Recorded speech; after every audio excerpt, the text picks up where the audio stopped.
We're here with another episode of the Made in New York podcast with brand director Andy Krainak, who manages, we'll let you tell the whole story, but thank you so much for joining us. Thanks, Mike. It's an honor to be here. So tell us a little bit about yourself, what you do, and what a brand director is. Well, first, thank you for inviting me on the podcast. I'm pumped to be number 31 of the episode. So I've worked for Gary Vaynerchuk, Gary V, as you might know him. Mm-hmm. I've worked for him for the last 6 years. My title is brand director. What does that mean? It means that I help oversee the media content team behind Gary V. Mm-hmm. Videographers, designers, looking to think about the best ways we can create content for Gary and strategize on how to put it out on different platforms. So you've been with him for 6 years now, and obviously over that time, the size of the team has grown significantly. Yes. So talk to me about that change and how that's impacted you and what you do. I mean, we're really an amoeba cell, everything changes. And a good example is like TikTok. Gary texted our team a couple days ago, was like, we need to get serious about TikTok. Mm-hmm. Now, as me, brand director, I'm like, okay, how do we deploy our team against this TikTok resource? So rewind 6 years ago, it was, we had a copywriter, a designer, and a videographer. Mm-hmm. And myself was sort of like strategy. And we put out an Ask Gary V show. Then Gary started to realize the potential of really investing in content around him. Mm-hmm. So he just invested in more capabilities. Okay, let's have an audio engineer so we can have a podcast. Okay, let's have another designer because stories came out, so I need more stories. So it's just been a continual evolution of how much we want to invest in the platforms for Gary and also what other needs Gary has for his businesses. So in the case where you're talking about TikTok, right? And let's assume for a second that that's not a network that you natively play on. Yeah. How do you begin to understand the landscape to be able to offer advice as to strategy? Spend a lot of time on it. Listen. Use the platform. Post on it. Listen. Talk to anybody using it. See who's winning on it. Try and reverse engineer why they're winning on it. Mm-hmm. And really think about what it means to be native on that platform. That's something that we're going to struggle with. TikTok, if you know anything about the platform, is very different than what a 50-year-old white business dude would be posting on. Correct. Right. But that doesn't mean he can't, mm-hmm. and that definitely doesn't mean he shouldn't. Mm-hmm. So how, given who's posting on it, how they're posting on it, how can we apply who Gary is or who I am to that platform? Mm-hmm. But it starts with listening. Yeah. So what does that look like? So walk me through a little bit of that. Like, we're gonna fuck with this new platform, right? Yeah. Are you like going into a cocoon with your iPhone and like diving deep and disappearing into the world until you come out with some slightly better understanding? Like, what does that look like? I would love to dive into a cocoon. Mm-hmm. I don't have that luxury necessarily where I can say, all right, I'm going to shut everything off and I'm going to go in here. But there's versions of that. Mm-hmm. And it's really just repetitions too, because a lot of these platforms are changing. They're updating a lot. New features come in. But you need to be posting mm-hmm. and you need to be seeing the results of posting and you just need to press the buttons. So honestly, like, if you don't want to post for yourself, create a dummy account, mm-hmm. upload some content, press the button, see what happens. See what happens when you press that hashtag or you add that hashtag into it. Mm-hmm. And then come at it from two angles of why does the platform have this feature? Mm-hmm. What does the platform want out of it? Mm-hmm. And then why do the users use this feature? And what do the users want out of it? And then you can sort of reverse engineer both of, okay, now how can I manipulate both so that I get what I want out of it? So when you have, and let's keep it with TikTok for a second, because this is very interesting to me, because it's a platform that typically Gary V types wouldn't be on. Yeah. Right? What's the play there? Like, what's the vision in talking to 8 to 14-year-olds? It's just attention. Mm-hmm. I mean, it sounds cliche, but people are spending time there. More mm-hmm. people are spending time there in that age demo than watching television. Right. So when you think about that, like, if you're a brand, if you're anybody that wants to communicate to that age demo, you should really think about what it looks like to have content on TikTok. Mm-hmm. Yeah. And how does it feel like when you see the platform, like a platform that you've spent a ton of work on, die? what Gary says to this, and I do believe it, is that, cool, YouTube dies. Or in the other instances, it was Vidler. Mm-hmm. Vidler died, but the mechanics that I learned on pressing the buttons in Vidler Mm-hmm. play out when Snapchat came up. Mm-hmm. I realized, like, oh, I can do this thing that worked on Vidler. Mm-hmm. So you're still learning the mechanics and the religion of what it means to communicate on social apps. So even if you invested in one, you still have that experience and knowledge that you can pull from in later times. So what's But it's also why you need to cross promote. You can't be relying on that platform. Right. You have to assume that one day soon this platform will die. So that is an inevitable truth. So squeeze every ounce of it as you can, mm-hmm. and then siphon into the areas that you're believing in investing in other areas. Gary had a really good clip that I want to continue to storytell around more, around 7921. Mm-hmm. So really squeezing out everything you can out of the most important platform, because Gary's saying you need to be everywhere all the time. So everyone's like, cool, Gary, but like, how can I actually do that? It's just me. Right. I don't have a 30-person team. Right. He's like, cool, so invest in number one. What's number one? Instagram. I think Mm-hmm. we could all say, like, Instagram's the number one app that we're always looking at. Correct. Squeeze everything you can out of it, 110%. Meanwhile, you're allocating 20%. What's going on in LinkedIn? What's going on Twitter? What's going on Snapchat? What's going on TikTok? What's going on Facebook? So when Instagram's algorithm dies, you still you're not starting anew. You have some base there. You know how it works, Mm-hmm. and you can start reallocating your time on those other platforms. So for the average user that wants to start brand building, your advice would be do the most in one place and then taste other things. Correct. With the main focus now, just in 2019, July 2019, being Instagram. The main focus being what is most native to your skill sets. Okay. If you're a great narrator and could really communicate on audio sound, I wouldn't recommend podcasts. I mean, I wouldn't recommend Instagram. Uh-huh. I would look at Anchor and podcasting. Okay. You know, or if you're a great writer, You're on Medium. Yeah. Yeah. I would still. Obviously the written word can really translate onto Instagram. Mm-hmm. You know, but I would start as my home and base in more native medium, something that has a lot of written content. So then when you find the business that's looking to spend some money to expand their reach, right? Whether through hiring a videographer or hiring more of a team or spending money on paid advertising, what would you suggest as like a route? What have you seen be successful for those that are getting into this game? In terms of hiring or Both. I defer again to what Gary says in terms of hiring. It's not who you hire, it's how fast you fire. Mm-hmm. You know, the best thing that I've done is start taking on freelancers just because I'm not confident in Sally or Rick. Okay. I'm like, I don't know, let's bring Rick on for 4 weeks and see how he reacts when I text him at 8 p.m. saying like, yo, we need this. Okay. You know, there's no pulse on that in an interview, in their portfolio. I don't know. Right. We got to feel it out.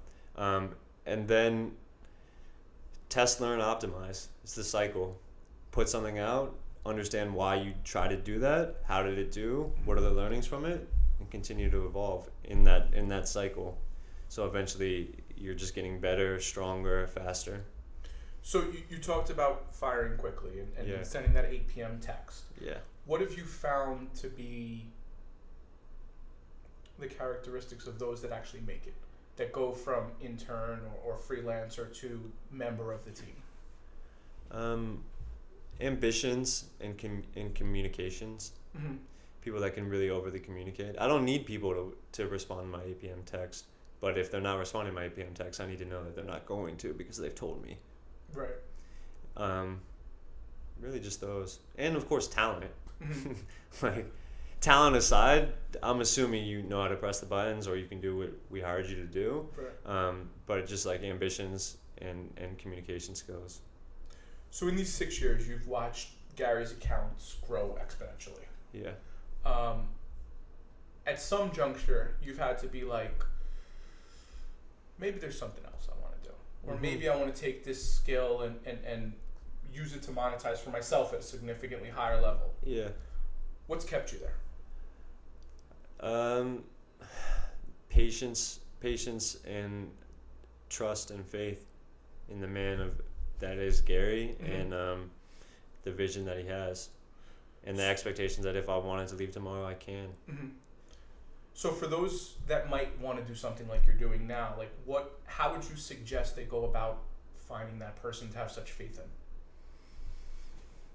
It's gut. You know, I wanted to work for myself. Even when I started interning for Gary, my ambitions were to work for him for 6 months, write a blog post that I just worked for Gary Vaynerchuk, and now I have $1 million because I started my own business. When I worked for him, I realized how much I didn't know. But I would say it's just gut. And I remember watching Gary's video, A Rant from the Hip, Head, and Heart. He's flying on a plane, and he just started recording a video ranting about other people's judgment of him, and you have no idea who he's going to be and what he's going to become. And I just thought to myself, damn, I could work for this guy.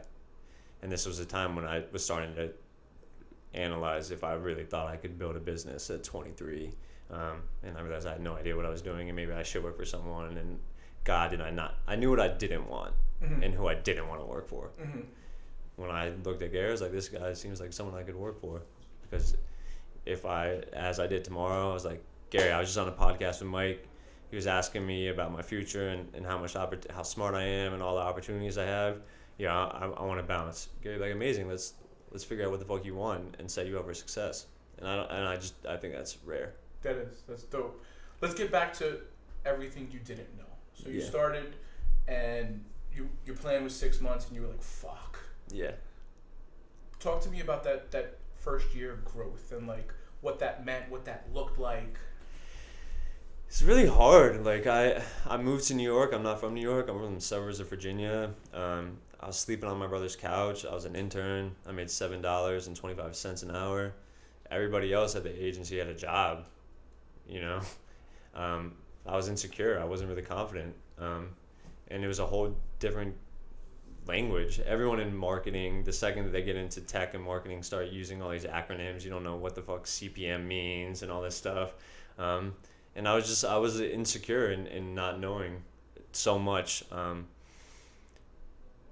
But I was really hungry, and I stayed and I learned.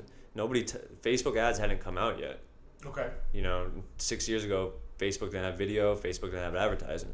So when Facebook ads came out, I just went to blogs. I went to johnloomer.com and read every blog post about how to run Facebook ads. I watched every video. All of a sudden I knew Facebook ads, and there's only 2 other people at the company that had started running them. You know, who's learning social media marketing at a university? I don't, you know, no one really, I self-taught a lot, but it's also because I had a lot of ambition, you know. I didn't want to I still have no interest in like a 9 to 5. You know, same with you, and I know we resonate with this, is like you really want to be passionate about how you're spending your time and what you do with your life. Right. And then it's not work. Right. And you don't mind the 12, 14, 16 hour days. It's cliche, but it's just the process of chasing what you're after and what interests you. So when did you realize this interests you? Because I got to imagine 22, 23 years old, you know, first job out of college or first job in New York. Like, New York is an interesting place. So, like, there's got to be a lot of things rolling through your head. Like, when did you realize, like, fuck, this is dope and this is what I want to do for now? Well, it's 2 things. One, like, it's cool for me now because I think it's a skill that I have in sort of being able to predict and see successful people before they're successful. Mostly like artists and rappers and things like that. I'm like, this kid definitely has it. And I just watched Gary. I was like, this dude's a star.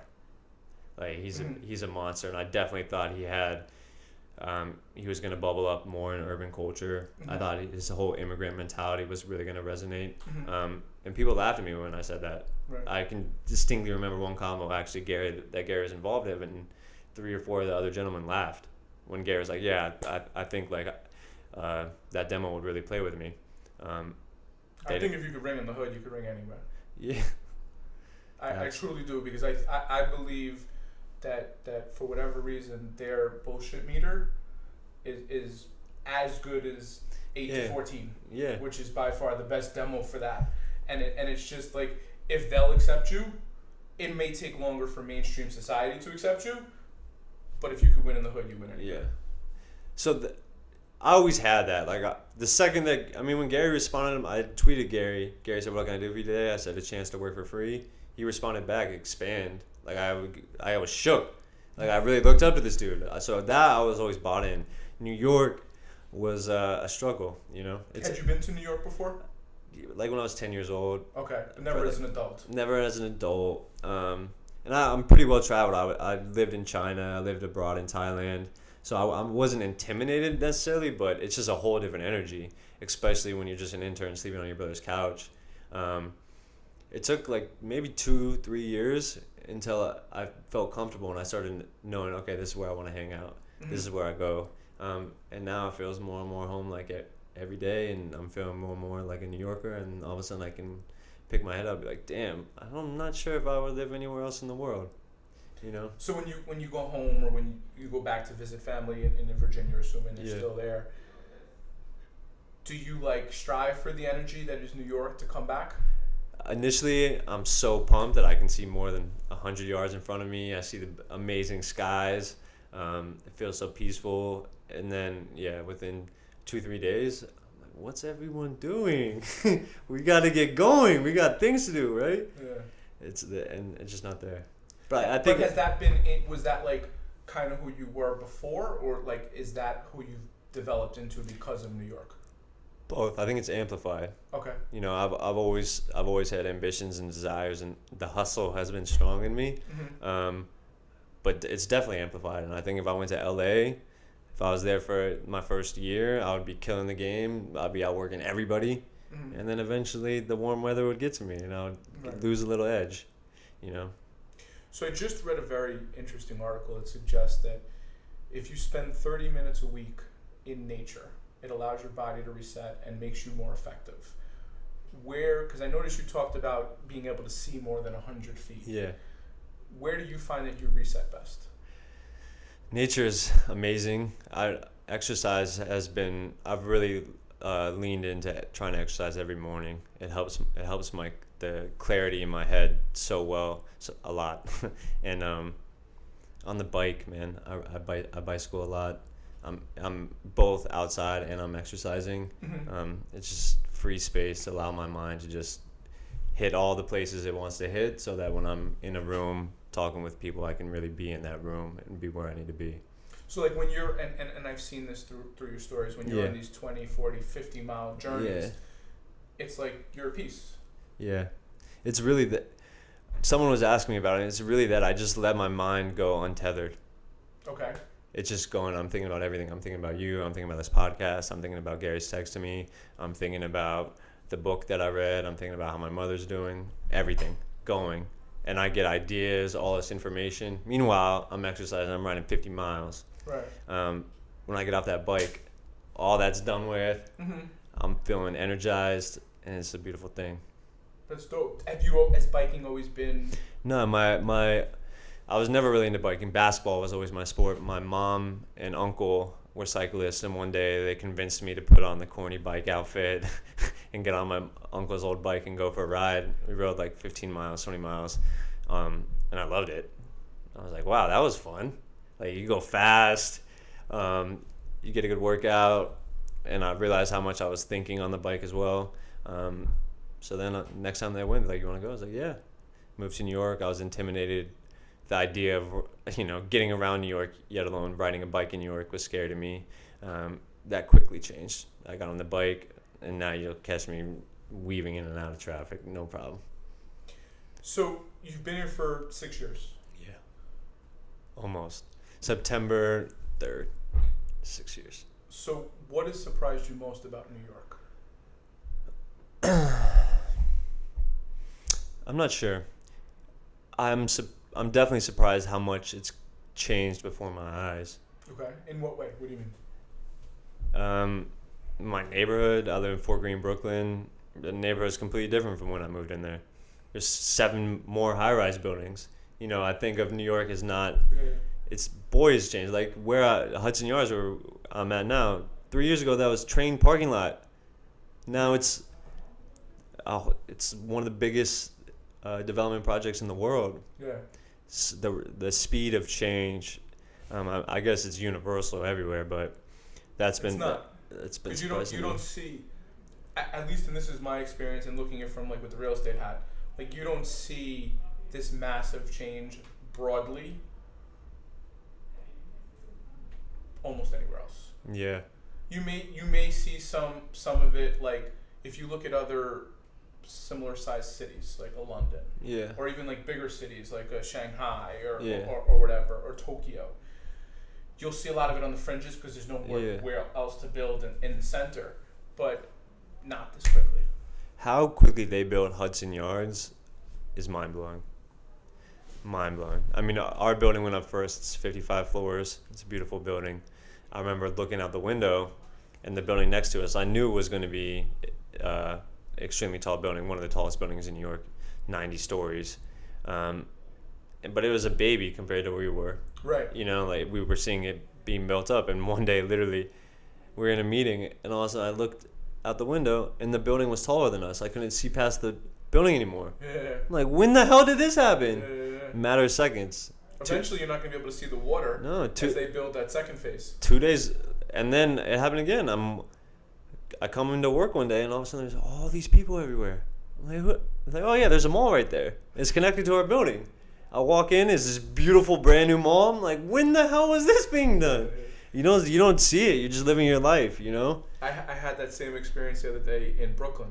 So like I'm born and raised from here. Like I live in, my parents live in the same house I grew up in, and I was driving down a street in I guess you call it Greenpoint, that I hadn't been in, I don't know, 4 or 5 years. Yeah. And literally I had to do a double take. I was like, what the fuck just happened here? Yeah. And I was like, holy shit. And then down the block there's a 40, 50 story building, and I just like, from the real estate side, I don't see it changing anytime soon. Yeah. I think there's only 2 things that stop New York, and one is a major environmental event, and 2 is an act of terrorism. Yeah. Short of that, and there's going to be downturns because that's life. Yeah. But I just think we're going to continue to see it build up. We're going to look back in 30 years at this conversation. We're like, damn, 40-story buildings, shit. Yeah. Now there's 200-story buildings. Because you need a place to put people. Yeah. And building higher solves a lot of problems from a variety of perspectives. Yeah. So enough about New York for a second. So 6 years working with Gary Vee is incredible. Like I'd have to be willing to bet that you're probably one of the, if not the longest member on his team. I am, yeah. D-Rock's close. Mm-hmm. There's people that have been at Vayner for a long time, longer than me, for sure. So obviously that team continues to grow, and the Vayner brand continues to grow. Yeah. Can anybody that's building a business take that same set out and apply it to their business? Like if you build a big enough individual brand team, business will come? Assuming they're real and it's not like some internet salesy bullshit. Meaning like investing in the people. Yeah, I think so. I think you have to be the right kind of person though. Meaning you have to be the right kind of person that people want to work for, and the right kind of person that knows how to invest in people. So what does that mean to you? Well, it's to say it's why you like, Andy, when you leaving? What's next? That's not what it is for me. Right. Because I feel safe. Right. You know, and I don't think there's not many scenarios in which someone would say that. And it doesn't have to be that way. Like, just because this guy's not going to be the hot shot, but I could still be like, yo, I'm going to do this for you for a year so that I will then have a portfolio and you guys come to terms and yeah, it's good. But do I believe in the power of like investing in people and hiring as quickly as possible around the skill sets that aren't your strengths? Yeah, definitely. So if you aspire to be more of the Gary Vee type, and obviously that's the anomaly, let's leave it at that, but like more of that person that's putting out content leader role, what would you suggest for them? Put out as much content as possible, get feedback on that content, and listen to people.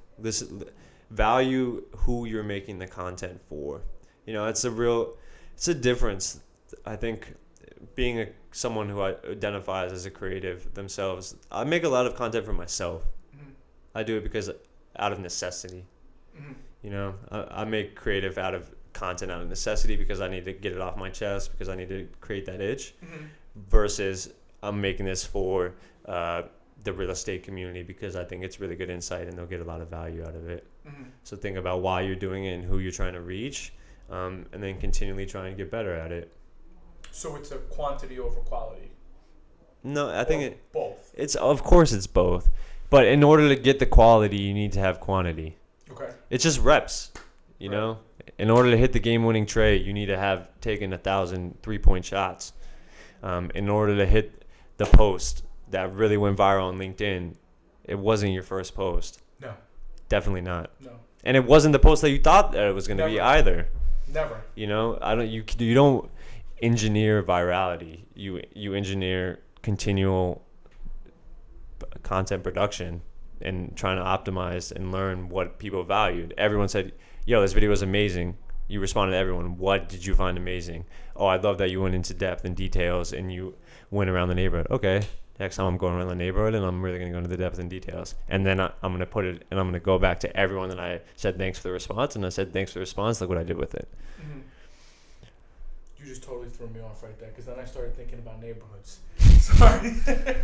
Because we've just started creating like neighborhood videos, and there's a whole bunch of other stuff there. I would probably only focus on LinkedIn right now. LinkedIn's actually a little down on reach and views over the last month, but that's why When you say only focus on LinkedIn, I think we talked about Instagram being the number one platform. Right. I think people emphasize the importance of Instagram because they like the vanity of it. Mm-hmm. It's cool to have I've definitely closed more business from LinkedIn than but it's probably cooler to say you have 10,000 followers on Instagram than saying, 10,000 people saw my LinkedIn post. Right. But it's just being practical. No, more people are going to see your shit on LinkedIn. Who gives a fuck about the beauty bloggers on Instagram or whatever? Right. I'm not beautiful, so yeah, everyone's I'm beautiful. my wife's eyes, but that's about the exception. So you built this. You've helped to build. I've helped. This amazing brand. Yeah. What's next? And I'm not asking you like. No, yeah. It's gonna be really fun these next 5 years to see how everything evolves. Gary's brand's in a crazy place. Mm-hmm. We're translating his content in 5, 10, 15 different languages at any given time. Really trying to Is it hitting as hard in non-English as it is in English? Sometimes harder. Really? Yep. Like where? Taiwan, really big. We're putting a really big emphasis on Brazil right now. Okay. For business reasons. Yeah. Listen, man, if you're not passionate or excited about what you do for work, you're not excited about Monday mornings. Guess what? I got the video for you. It's universal truths, and that's what happened. We posted the Monday morning video translated in Mandarin to the people who liked Gary's Facebook page that speak Mandarin.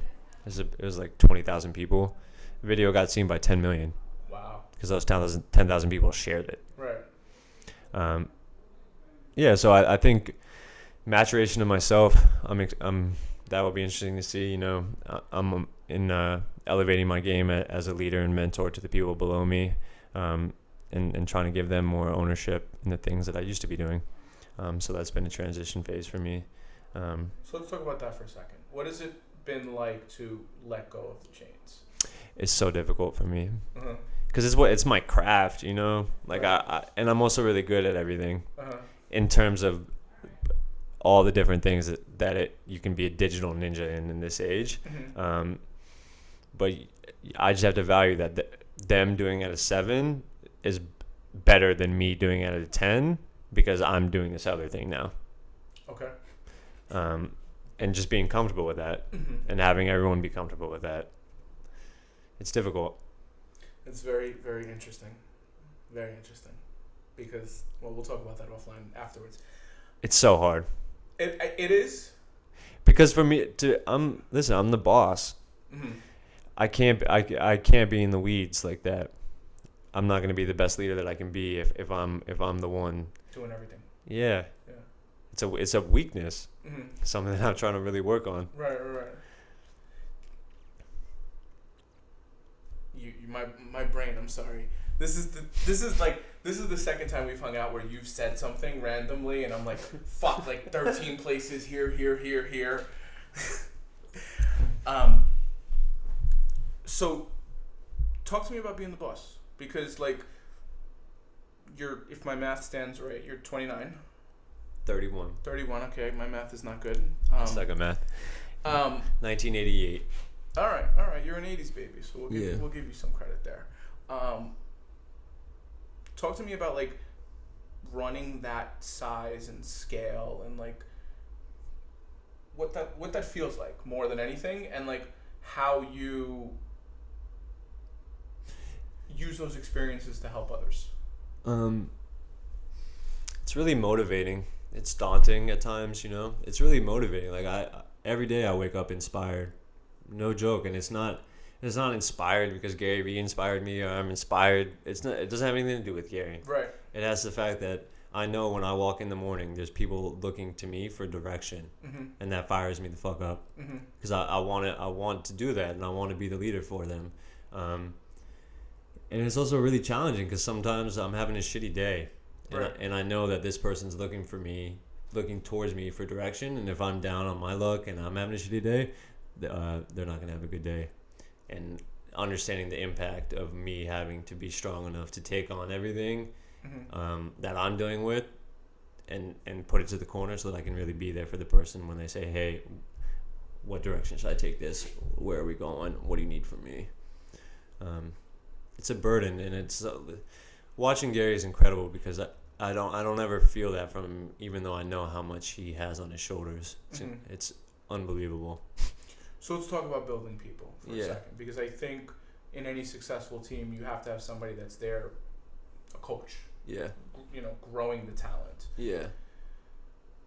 Talk to me about like the person, and not specifically obviously on the team, that like you know is more talented than what they're doing, and like how you try to turn them, and then obviously if you can't turn them at a certain time, like how you respond.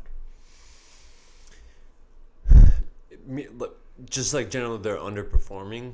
Yeah, like you have a somebody that's a B+ player that's playing a D ball. Yeah, I'd try to first understand why we think it's happening, because there's instances of they know exactly how to do it, but they just don't want to do it because they're playing politics with people in the office. Okay. If that's the case, then I'm just trying to understand what the best solution is. Sometimes it's not me talking to them. Sometimes it's someone else talking to them.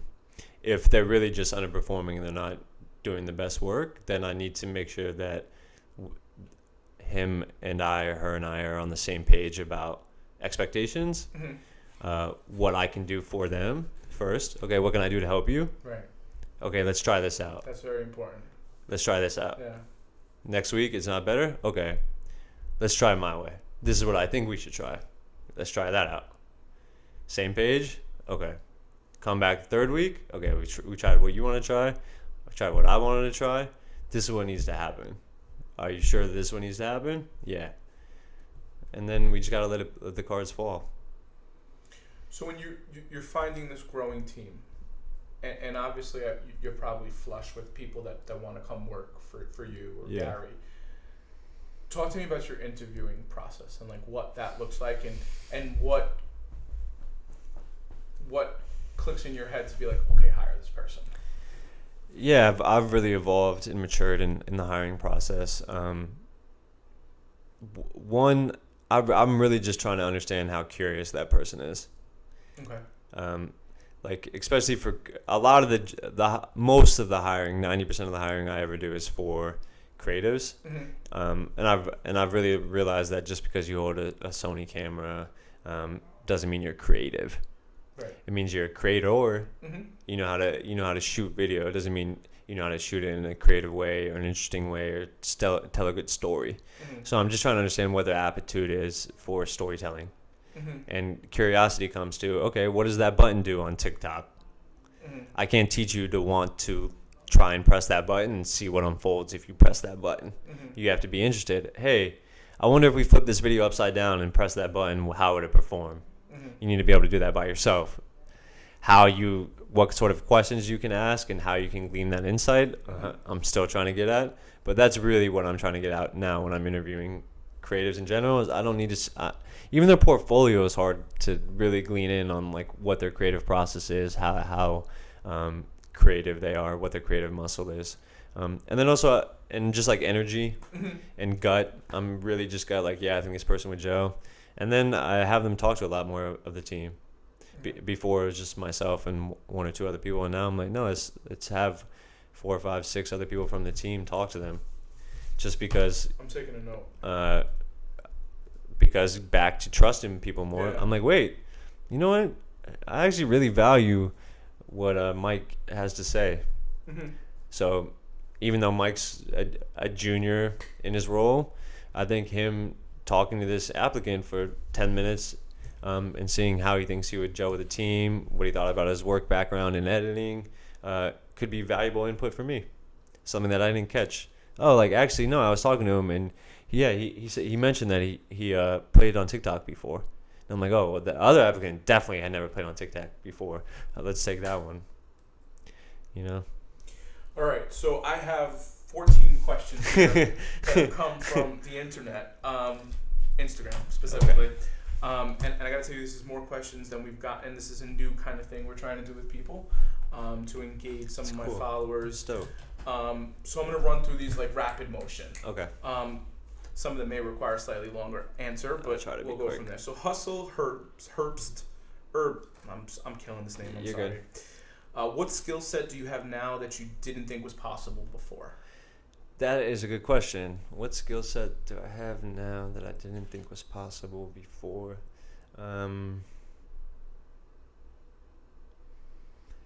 Leadership sounds not correct, because I definitely thought I had leadership before, but I would say business leadership. Okay. Really being able to lead it to the best of my ability a 30-person team in a business setting.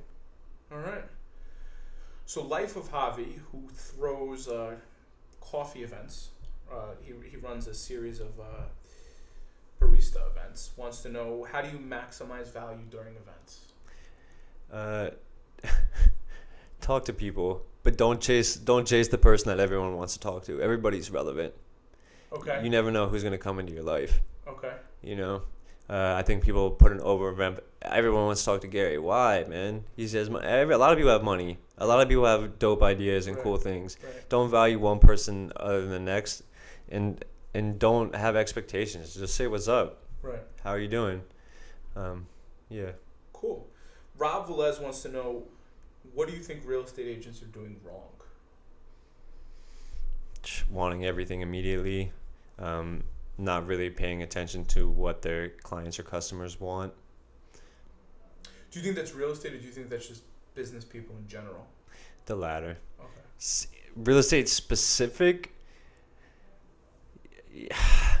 for the social media content creation world, I just don't think they actually invest in creating content. Right. They just don't. Right. Like, they do it for a day, and they're like, oh, fuck you, Gary, it doesn't work. Right. It's totally the truth. Can't agree with you anymore. Karan wants to know, for people just starting, what do you think the right first step is? Start. Okay.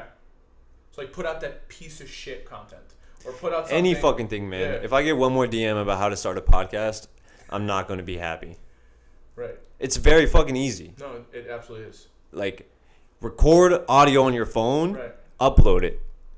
You can figure out which platform to upload. Just start. Mm-hmm. Why do you think people don't start? Insecurities. Okay. Period. No. I couldn't. Insecurities in knowledge, insecurities of other people's opinions, insecurities. We're all insecure. I'm insecure about it's just real. We don't really talk about it enough. But we don't at all. Cecia wants to know about scaling a micro business. Mm-hmm. So she runs the daycare that my son goes to. Awesome. And she's expanded to a second location. Amazing. And I got to tell you, like, I'm very happy with like what I see from them on social. Like, you see pictures of the kids and the stories and what's going on today and so on and so forth. It's beautiful. how would you make a suggestion to scale that? She wants to like open up another. I think in an ideal world she'd want to open like 20. Hire more people and invest in people, Mm-hmm. and invest in the people in the areas that whatever she's doing, obviously she's doing a good job. Mm-hmm. I'll just keep doing that, and then think about who she needs to surround herself with to be able to take it to that next step. Okay. So you may know this guy Tim from Imperial, who was in Gary's last book. Okay. Wants to know about scaling content management. Scaling content management. So I think more so like managing the Library and archives Yeah. of content. or building up the database so like you're a week ahead. So like you sit down on Monday and have your content meeting and like content's already done and like you're sitting there to approve it and whatever. I hate this question. Why? I don't. It's. There's no right answer. Okay. There's the answer that works for you for that week. Honestly, I Mm-hmm. think there's lots of little. It's tools and tricks and tips. I think. Yeah, you can invest in blocking off time. I'm going to make this much content, and this is how I'm going to organize and sort it out. Mm-hmm. I think in the coming years, Google specifically is really going to do an unbelievable job in being able to categorize and analyze what sort of content you have, whether it's what they're already doing, which is recognizing what's in images. Mm-hmm. You take a photo, I'll take photos of the whiteboards I have in meetings, and I can just type in whiteboard, and every whiteboard I've ever taken is in my Google Photos. Wow. YouTube transcriptions, you will be able to search all audio transcriptions easily. When on this podcast, if it's on YouTube, in the foreseeable future, for sure, which of my guests have talked about branding? Type in the word branding. Right. So you segued perfectly to his second question. Best advice for building a deeply rooted brand? Best advice for building a deeply rooted brand. I'm trying not to be cliche and just say give 100% fucks about your community. Only care about your community. Only care about your community. So when you say that, how do you care for the trolls? How do you care for the trolls? Or do you? What I was gonna say is however you decide you want to, Mm-hmm. however you decide your community wants to. Mm-hmm. So in Are some they- cases it's okay to punch a troll in the mouth verbally. Yeah, In other cases it's okay just to ignore is what you're getting at, depending on who you are. Yeah, I'd say so. Okay. Kate wants to know how you track content put out on different brands. How you track content? So if you're running a Team Gary V account and a Gary V account and maybe like another sub account or Gary V in Spanish, like how do you track all of those different brands? You create measurement tools. I mean, you can put track. I don't know. It depends on what you're tracking. If you want to track analytics performance, you can pull out different reports and tag it appropriately so that you know that this is related to this brand and this is related to that brand. Mm-hmm. Do you put more value in one over the other, and is it just surely based off of like what that brand is producing you? You or should where definitely. you want one of the brands to be? I think it goes back to what do you want to have happen. I think there probably is. It'd probably be smart, like, okay, let's place the most emphasis on this brand because that's our biggest client or that's bringing the most leads or whatever the case may be.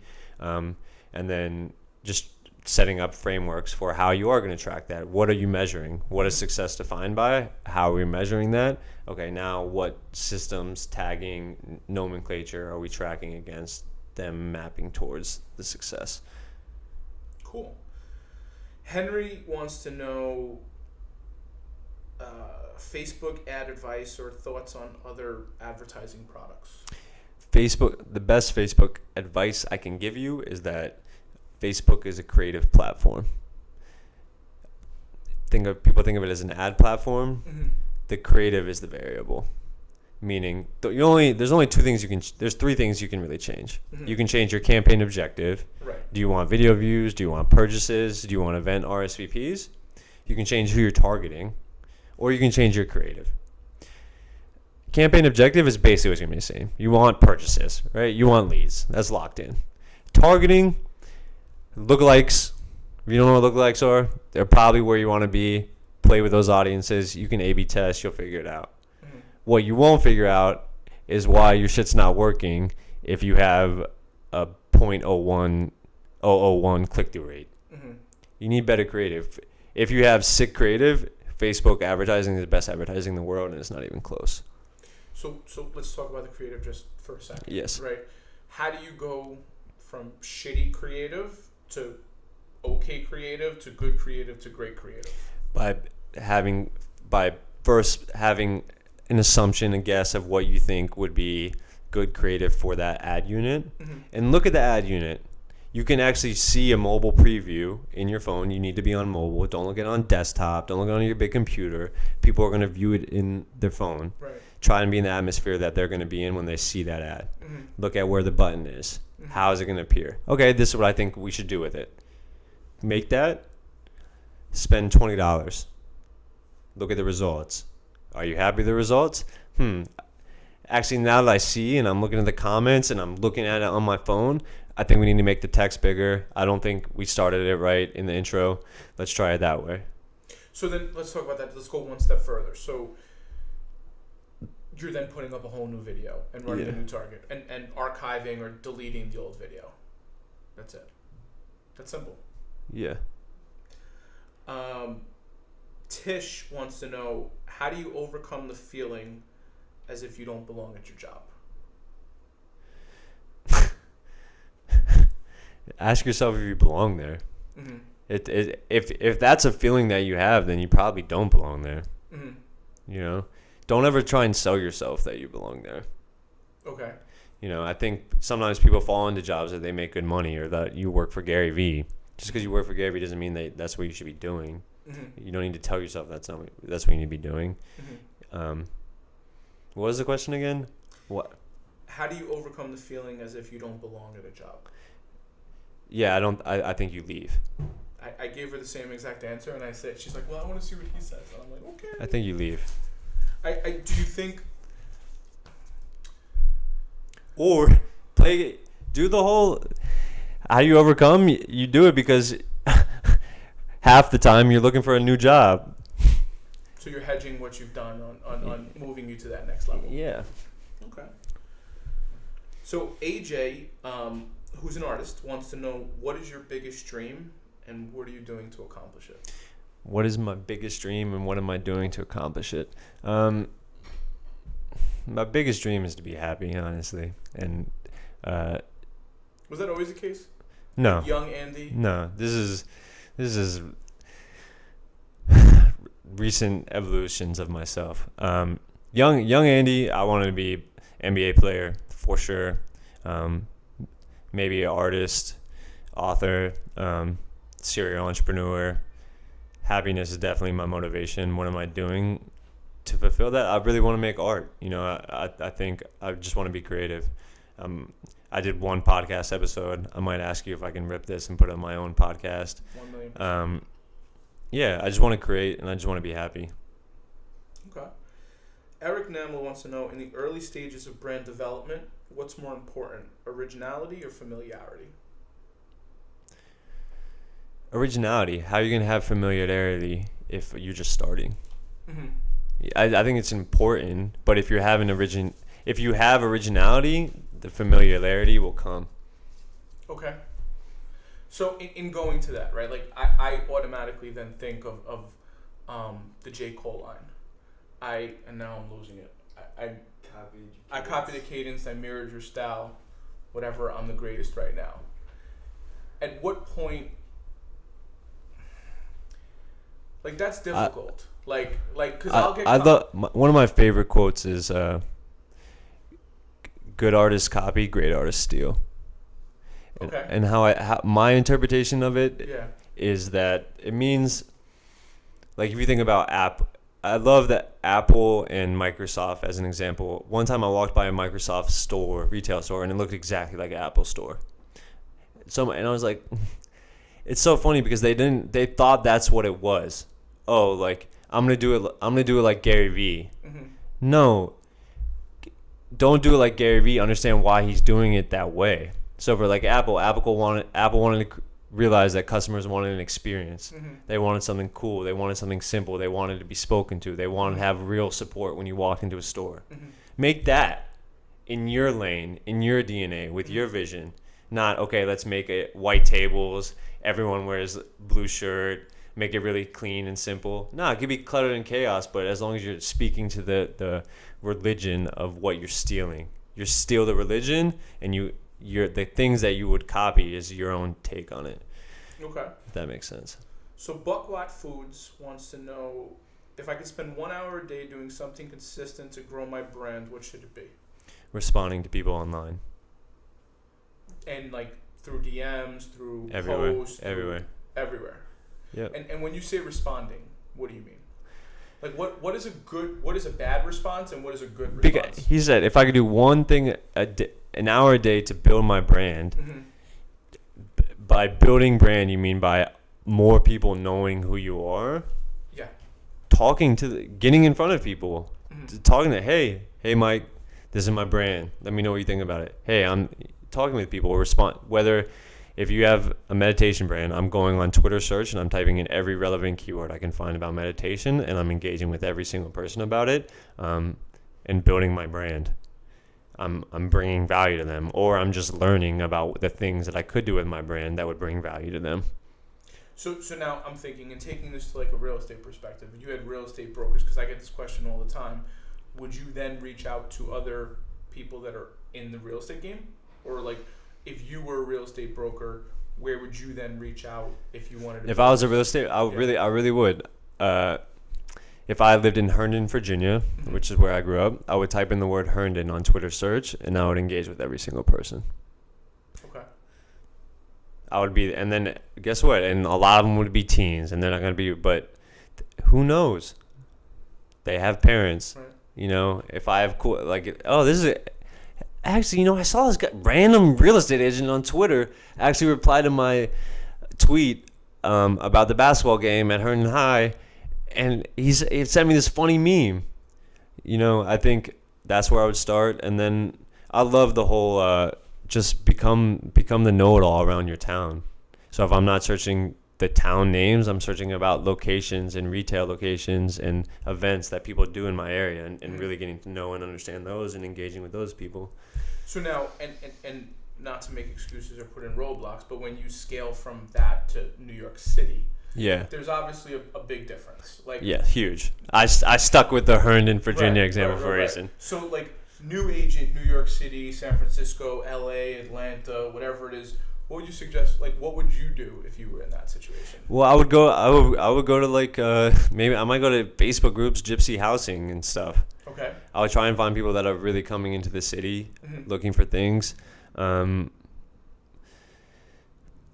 What if I'm a real estate agent in those cities? What am I doing to build my brand? Yeah. Like you're new. Yeah. You're new to the business or new to putting out content on social or new to engaging on social. Yeah, I would really first try and really map towards where are people spending their time that are looking for housing Mm-hmm. in my cities. See where they're hanging out online, and then engage with them, and then start thinking about how I can make content for them. Okay. Ashley wants to know, how do you manage the brand differences of each platform? First, by really understanding what the platform is, Mm-hmm. and then mapping what your brand can do on that platform, and if it fits your brand. Just because the platform exists doesn't necessarily mean your brand needs to be on there if it doesn't make sense. Okay. So, like, where would you make a decision not to be on a brand? On a platform, I'm sorry. Yeah, if it doesn't speak to your skill set or your audience. If I was a real estate agent, I wouldn't invest in TikTok. Mm-hmm. You know, I don't need to really market to kids in 8-second loop videos. I agree, and that's, for me, it's part of the reason that I stopped playing on Snapchat. Yeah, it's fun. It's fun, but it felt like... It's not there. They're not there. Right. But it also felt like it became less fun because it was just like, I was talking to kids, and that's fine for what I like used to do in being a scoutmaster. Yeah. But like not as a real estate broker. Yeah. Say hi to the guy who wants to know, is it rude to send emails at 6:15 in the morning? No. Okay. And Do you think it's rude to send emails at 6:15 in the morning? You're coming from a guy that I get texts and emails anytime. So do I. And not from like I just do. So like when I'm it's fucked up. Ever since I've had a son, I've become a morning person, right? I never was a morning person before. And so I'll be up at 4, 3, 4, 5 o'clock in the morning just because that's when I wake up. I don't use an alarm clock. And I'm always hesitant. I won't send a text at 3, 4, 5 o'clock in the morning. Yeah. I'll send an email just because I know most people will have their notifications off or sounds off. Yeah. But it is a thought. Yeah. But definitely text no. But I think it's as long as that person understands that they're spending like as long as no expectation of that person opening the email right then and looking at it, you know. I think times have just really changed in that regard. I think it's... But we need to create the framework. It's really important to understand of that. Like, okay, you send me all these messages in all these different places. Mm-hmm. I'm prioritizing them on my own accord.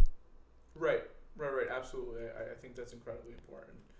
I did not write down who this is, and I feel horrible now. But they wanted to know how building a brand is possible for an introvert. It's super possible. You know, I think there's plenty of introverts who have built real good brands. I think if you're an introvert that wants to build a brand where you're speaking to a video camera, it's probably not going to play out. Right. You know, but you can think about what you can offer people and how you can offer it and be realistic around it and get started. I couldn't agree more. All right. No, this was my note from you about talking to other members of my team when interviewing. I'm definitely going to steal that.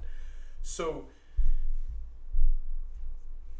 what's next for, like, Andy? Just keep the machine going. I'm still learning a lot. Mm-hmm. We're still learning a lot about how we're doing the things that we're doing. Platforms are changing. Our strategies are changing. I'm excited to try and become a better leader for my team. So let's talk about that just for one quick second. What do you do, or talk to me about your process in working to become a better leader? Really trying to understand what it means first. Okay. Creating a clear vision of what my goals are for myself, mm-hmm. that then translate to my team, and then trying to map and like, am I hitting those? You know, we move so fucking fast that we get caught up churning the wheels, mm-hmm. and you can't get a pulse on where you're at. Mm-hmm. So defining for myself what that means. What does it mean to be a leader for other people, mm-hmm. and where I want to be 12 months from now, 6 mm-hmm. months from now, 3 years from now. Do you chart out like that? I haven't, but now I am. Okay. Yeah, because I think it's important so that I can grade myself. You know, I'm trying to be more honest with myself on how I'm doing. Okay. Do you read a lot? I've gotten away from it. It's something that I'm trying to get back to more. I read a lot, but if I don't make the time to read a little bit, I don't read anything. Okay. The most I was reading in the city when I was taking the train a lot. So just an investment, like 20 minutes on the train, reading a book, would get me hooked. Reading more. Okay. I know you have a couple of questions, and I'm looking now at Dylan, who was off camera, because he sent me this long run-on sentence this morning, and I was like, I walked in, I was like, all right, explain this to me. Yeah. So you had some questions about brand and logos and something. Well, I feel like many of those were actually kind of like answers to your conversation, but I do have a question, I guess, for where I'm at with what I'm doing. So I have like a very like generalized skill set, as in like I know video, I video edit, I know graphic design, I know social media things, but not like really deep, I feel like, in any of those. So I would say if there's any like skill set that I should really like you know get deep in over the next like 5 years, 10 years, like which skill set I guess would you recommend for this type of work? I think it's a great place to be. How you just articulated what you do, like you're a bad man. You know what I mean? Like not many people will say that I'll do video, I'll learn the game of social, I'll do images, I would just quadruple down on it, on that as I'm a ninja. I'll do whatever we're gonna do to storytell around it. I'm saying that because boy do I get hit up every day of like, how do I find the next D-Rock or Andy K? You know, and I'm also talking to a lot of people who are like, no, I only take photos. I'm like, okay, you're finished. But with that said, I do think it is important to have extreme depth in something. And I think you only find it once you find the thing that have your hamburger, your big win, the client, the brand that you really built up, that will create the learnings that you need to understand what really worked when you did video, what really worked when you did design, what really worked when you did logos and posting online. Because then you're neither of them. Then you're just like a brand director. There's a lot in line of what he tells me to focus on. Listen, it goes to what we discussed. Like when you look at success, like there's only but like 8 original ideas. It's just the tone of which hits people in different ways. Yeah. You know, like if you look at Gary and you look at Tony Robbins, they say a lot of the same shit. Everyone says the same shit, man. They just say it in different ways. Everyone says the same shit. So it's about building that. I couldn't agree more. So free time. Yes. What do you do in your free time other than bike ride?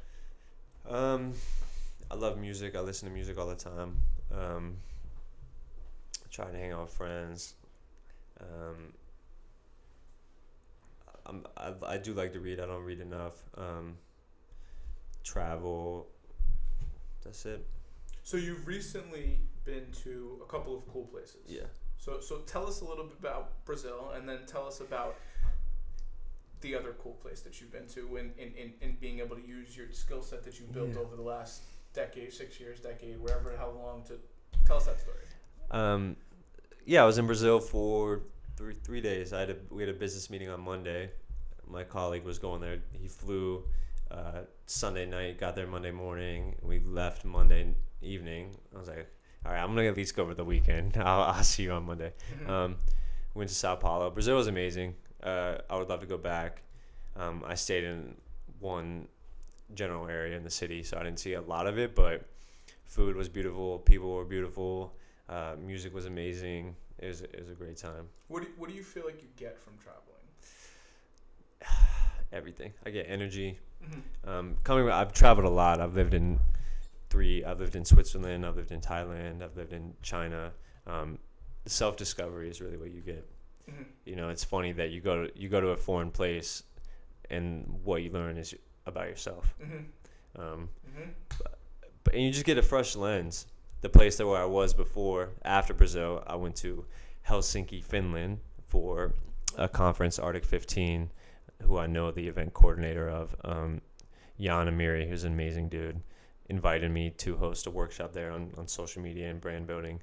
And everywhere I went, it looked so beautiful. Everything seemed so amazing. And then in hindsight, when I was looking back at it, I was like, man, it's so funny, you know. I was probably the only person in that city that turned around every corner and took a photo because it was just the most beautiful cityscape I'd seen. But for them, it's their everyday shit. Right. It doesn't feel special at all. Right. It's like we walk by the Empire State Building and people are waiting online to get in. It's so important to be able to step out and experience that, because then also when you come back, you feel so rejuvenated, you feel so fortunate, you understand how much you have, you know. Well, listen, I truly appreciate you taking the time. This was a dope conversation that I think I'm probably going to watch back like 3 or 4 times. I'm like, all right, we got to do this, because that's how neurotic I can be sometimes. But listen, thank you so much. Man, it's been really cool to see you keep doing your thing, Mike, and I appreciate you having me on, and I hope you continue the podcast, and I wish you all the success, man.